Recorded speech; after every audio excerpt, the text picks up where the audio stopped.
Kepada anak-anak yang kemudian bertanya kepada kita, anak-anak pasti akan ada banyak sekali pertanyaan. Misal, anak-anak akan bertanya, Allah itu ada atau enggak? Allah itu bentuknya kayak apa? Allah itu ada di mana? Dan seterusnya, dan seterusnya, dan seterusnya. Tugas kita adalah coba untuk memberikan penyederhanaan kepada mereka. Contoh misalnya kayak gini ya.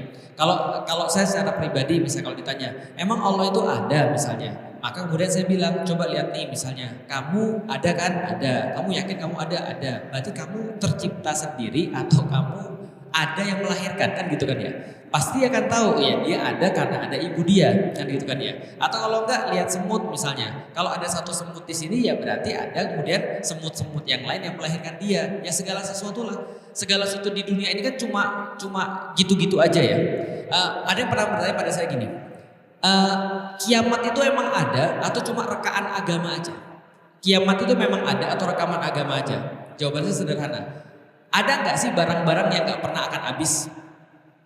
Ada nggak sih barang-barang yang nggak pernah akan rusak? Nggak ada. Karena segala sesuatu yang diawali pasti ada akhirnya. Sesuatu yang mulai pasti ada habisnya, kan gitu kan ya. Berarti kalau sekarang kita ada, itu ciri-ciri bahwa kita nanti akan tidak ada. Gampangnya lagi di dalam Al-Quran dikatakan kullu nafsin dha'iqatul maut. Tahu artinya apa? Kullu nafsin dha'iqatul maut artinya adalah setiap yang bernafas pasti akan mati. Berarti ciri-ciri orang mau mati adalah bernafas. Bagus. Jadi ciri-ciri orang mau mati yang paling jelas adalah dia bernafas. Itu kata Allah di dalam Al-Quran. Berarti segala sesuatu yang hidup pasti akan mati. Karena dia dulunya punya awal pasti punya akhir. Sama kayak tadi, Allah ada atau tidak? Allah ya wajib adanya. Di dalam bahasa kitab wajibul wujud.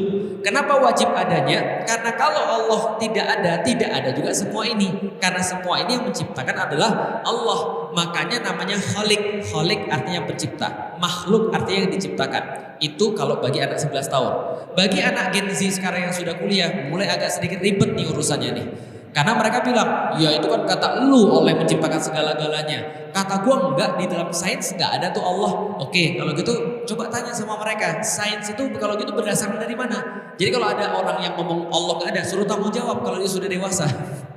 Suruh dia tanggung jawab, kenapa Allah enggak ada? Oh kalau sama anak kecil juga boleh tuh 11 tahun ditanya misalnya, menurutmu kenapa Allah nggak ada? Nah coba dielaborasi aja. Kenapa Allah nggak ada? Ya karena nggak bisa dilihat. Oke, berarti kalau jawabannya begitu, anak 11 tahun bilang, aku bilang menurutku Allah nggak ada. Jangan, jadi gini ya, kalau ada anak kecil berpikir begitu jangan dilarang. Itu diajak diskusi supaya cara mikirnya jadi benar. Kalau dilarang nanti malah mampet. Contoh ya, Allah nggak ada. Kayaknya Allah nggak ada deh. Menurutmu kenapa Allah nggak ada? Karena nggak bisa dilihat. Apakah semua yang nggak bisa dilihat nggak ada? Kan di situ kan? Oke, kalau gitu kita lihat lagi gelombang elektromagnetik ada nggak? Ada, tapi bisa dilihat nggak? Oh bingung ibu-ibu, apa ini gelombang elektromagnetik Ustaz? Punya ini apa namanya? Apa tuh? Microwave punya? Punya. Pernah lihat microwave? Pernah. Cuma muter-muter aja tuh makanan di dalamnya. Loh kok bisa jadi panas? Berarti ada sesuatu yang kita nggak bisa lihat yang membuat dia jadi panas. Itu namanya gelombang microwave itu, elektromagnetik itu. Nah berarti ada yang nggak bisa dilihat. Berarti tidak semua yang nggak kelihatan itu nggak ada. Itu lu paham? Oke kalau gitu. Allah kalau bisa dilihat itu bukan Allah. Oke, anak 11 tahun main game, ada yang main game. Oke di sini deh HP. Ini HP. Ibu-ibu pernah main game di HP? Pernah. Itu ada tokohnya kan di dalam game itu kan ya. Misalnya ya, ada tokohnya ya. Andai dia bisa nanya dan bisa mikir, dia ngomong sama kita sebagai orang yang main game. Bapak yang main game atau ibu yang main game, duniamu kayak apa sih? Kita bilang dunia saya ya 3 dimensi, ada daun, ada segala macam. Terus dia bilang, kalau di dunia saya seperti yang kamu lihat. Kalau begitu apakah di dunia terus dia nanya gini, Anda ada di mana? Di atas saya, di bawah saya, di kiri saya atau di kanan saya? Gimana kira-kira? Dia nanya, kalau bagi dia kamu di atas saya, di bawah saya, di kiri saya atau di kanan saya? Jawaban kita apa? Aduh susah ya jelasin kamu ya, karena kita beda dunia. Terus dia bilang, kamu memang ada ya? Aku ada. Aku mau lihat dong. Kira-kira kalau orang yang tokoh di game mau ngelihat kita gimana ceritanya nih? Kalau dia bisa ngelihat kita bukan manusia dong, kita program. Paham maksudnya? Betul. Berarti kita gak sama level kan harusnya. Musa pengen lihat Allah. Ya Allah, pengen banget aku ngelihat Engkau ya Allah. Kenapa? Aku tuh lagi sebel banget tuh sama Bani Israel. Disuruh gak pernah mau, disuruh kemudian bandel, membangkang, banyak ngomong, denial, demanding, toxic dan segala macam. Pengen dong aku lihat kamu ya Allah sekali aja. Apa kata Allah? Gak bisa. Kenapa gak bisa? Gini deh, Allah bilang, coba lihat itu gunung. Kalau gunung itu bisa kamu lihat selamat ketika dia kemudian menghadapi kehadiranku, maka kamu bisa lihat aku. Dilihatlah gunung sama Nabi Musa. Apa yang terjadi? Belum muncul Allahnya. Baru kata Allah, keperkasaan Allah yang baru ditunjukkan. Itu gunung pecah. Karena dimensinya beda. Gak bisa lihat karena dimensinya beda. Karena gak bisa lihat, Allah bilang kami kirim tanda-tanda supaya kalian tahu kami ini ada. Kami kirim tanda-tanda, aku kirim tanda-tanda kata Allah supaya kamu tahu aku ada. Contoh, nih kalau misalnya kita lagi jauh sama suami lagi pergi luar kota, gimana caranya dia ngirim tanda bahwa dia masih ada? Ya dia bisa WA, dia bisa kemudian DM, dia bisa voice call atau video call, itu tanda-tanda. Masalahnya adalah siapa yang mau melihat tanda-tanda itu? Oke, seorang Arab Badui ditanya, Allah ada atau enggak? Dia jawab ada. Tahu dari mana? Nih ada tai unta. Tai unta menunjukkan bahwa di sini pernah ada unta. Padahal untanya bisa dilihat? Enggak, tapi ada tainya nih. Itu katanya orang Arab Badui. Ya contoh yang jorok dan sederhana gitu kan. Tapi kalau kita mau memahami keberadaan Allah, oke. Nih, yang paling bagus adalah saya pernah, bukan yang paling bagus, bagi saya yang paling mudah, saya pernah ngajak anak-anak saya bercocok tanam. Coba kamu lihat ya, pernah lihat pohon beringin? Pernah lihat pohon beringin? Pernah lihat biji pohon beringin? Benihnya? Cobalah sekali-sekali search di Google. Coba lihat ya, kalau Anda tahu benih atau biji pohon beringin itu kayak apa. Bayangin dari sekecil itu, dia punya segala sesuatu yang diperlukan untuk jadi sebesar itu. Paham gak sih maksudnya? Dan kita gak tahu apa di dalam itu. Oke, ada satu biji yang paling gede yang pernah saya tanam. Apa Ustaz? Biji durian? Bukan. Saya pernah nanam biji baobab namanya. Itu bijinya keren banget karena beda dengan biji-biji yang lain. Kenapa bisa begitu? Di dalam biji itu ada dua daun. Yang pertama dilipat bener-bener rapi. Dilipat di situ. Jadi daunnya udah ada di dalam biji itu. Dilipat rapi. Ya tanam dulu deh. Nanti bisa lihat bahwa Allah itu maha kuasa gitu maksudnya. Kadang-kadang saya sama anak saya ketemu daun kering. Daun kering, tahu daun keringnya? Yang sudah lapuk, yang tinggal apa? Tulang-tulangnya itu. Itu yang gambarin siapa itu? Paham maksudnya? Dan itu cabang-cabangnya itu rumusnya sama dengan cabang-cabang seluruh pohon-pohon yang ada di dunia ini. Kok bisa? Namanya fraktal. Makanya belajar. Kalau belajar nanti akan tahu Allah itu ada. Gak mungkin serumit itu, gitu kan ya? Terjadi kebetulan. Gak mungkin. Nah semuanya menunjukkan eksistensi Allah. Bahkan kita gak usah ngelihat Allah. Karena kalau kita bisa ngelihat Allah, kita perlu suspek tuh. Sus kalau anak zaman sekarang. Kenapa kita perlu sus? Jangan-jangan dia bukan Allah. Paham sampai di sini? Contoh ya, nih saya punya temen nih. Kadang-kadang teman saya tuh suka aneh-aneh Bapak Ibu sekalian.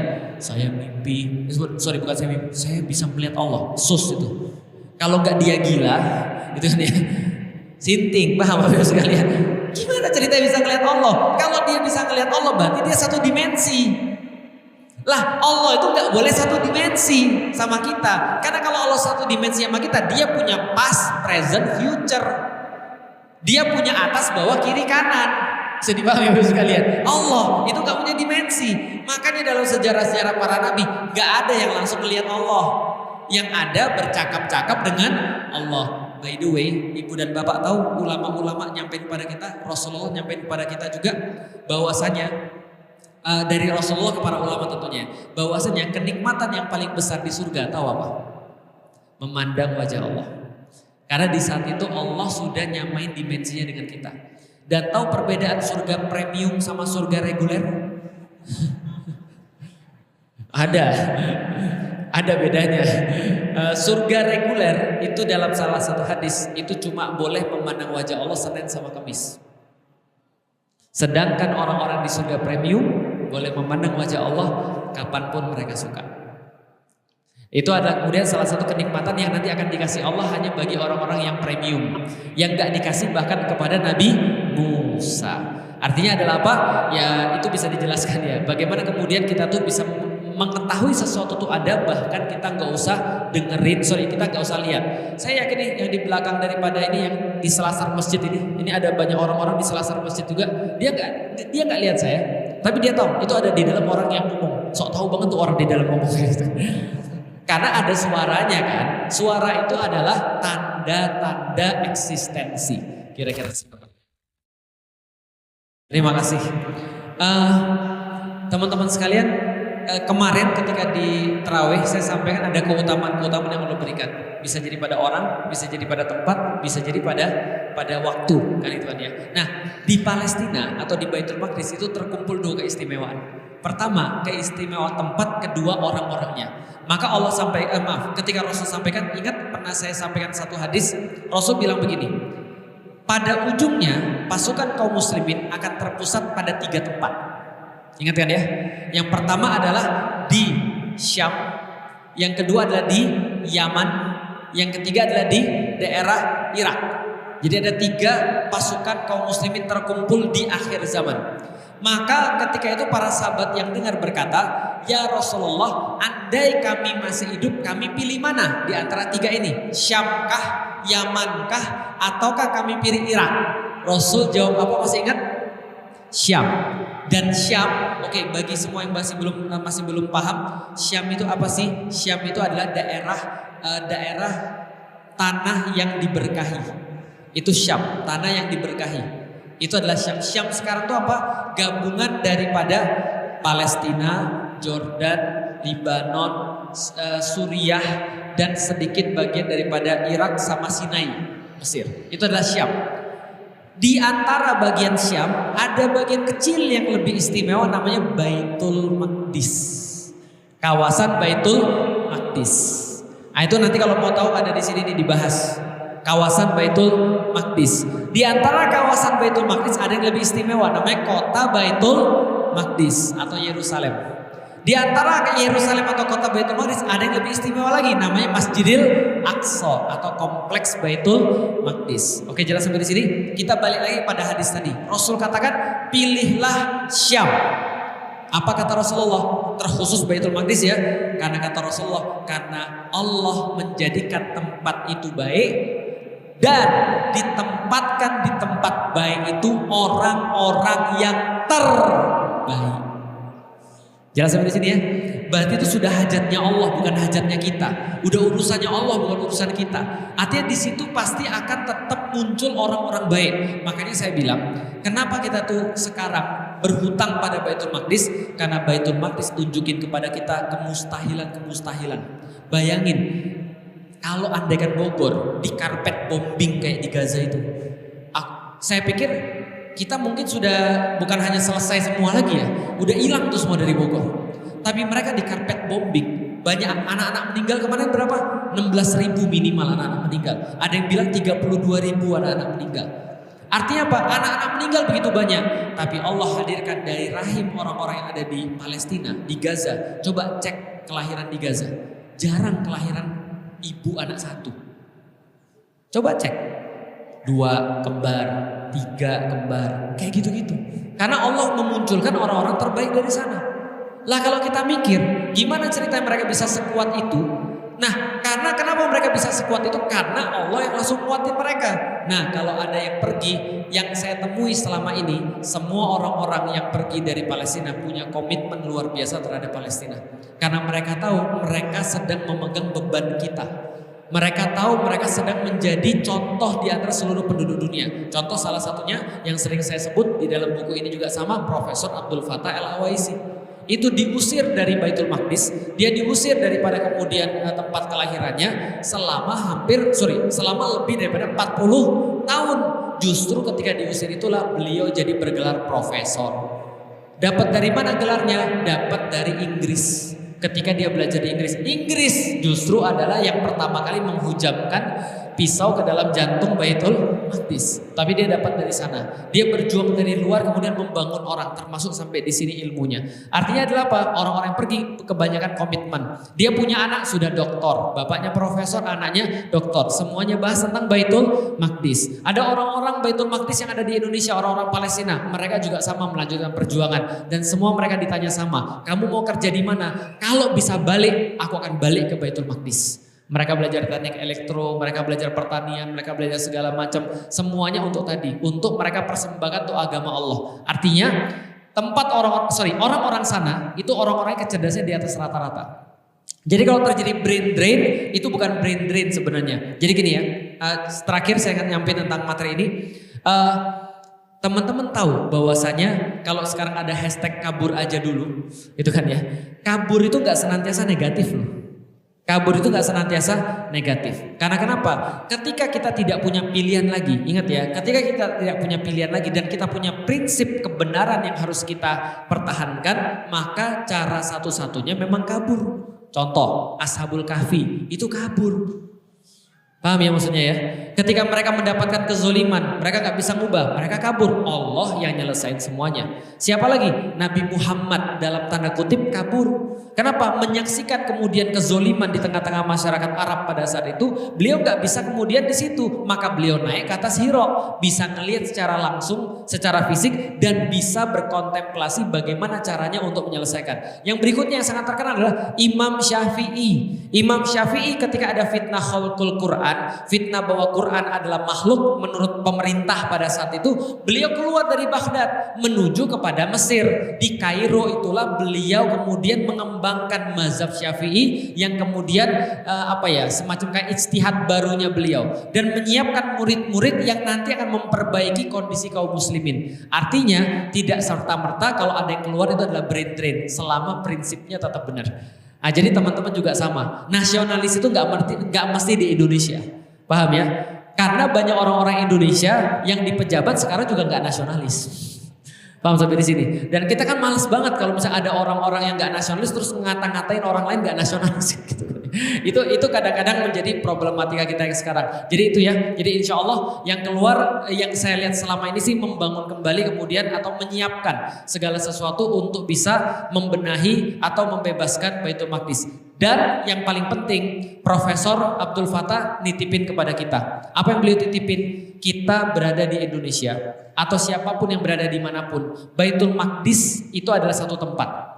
Tapi setiap orang menurut beliau yang serius untuk perhatian pada Baitul Maqdis dan kemudian mencoba untuk membebaskan Baitul Maqdis adalah dianggap orang-orang Baitul Maqdis secara maknawi. Kenapa? Karena mereka tersambung secara barokah. Yang kedua, apa yang kemudian diharapkan dari orang-orang Indonesia? Apakah orang-orang Indonesia harus ke sana angkat senjata? Beliau katakan bukan. Tapi yang paling penting menurut beliau bukan angkat senjata ke sana, bukan juga donasi uang.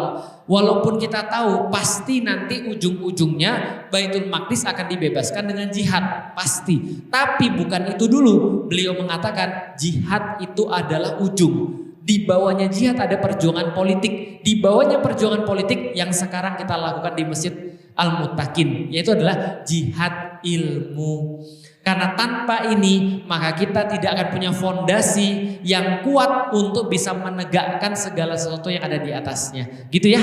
Jadi semangat dan kita yakin semua yang orang-orang Palestina juga yang ada di luar mereka juga paham dengan hal ini, menyiapkan ilmu supaya nanti itu menjadi dasar bagi pembebasan Baitul Maqdis.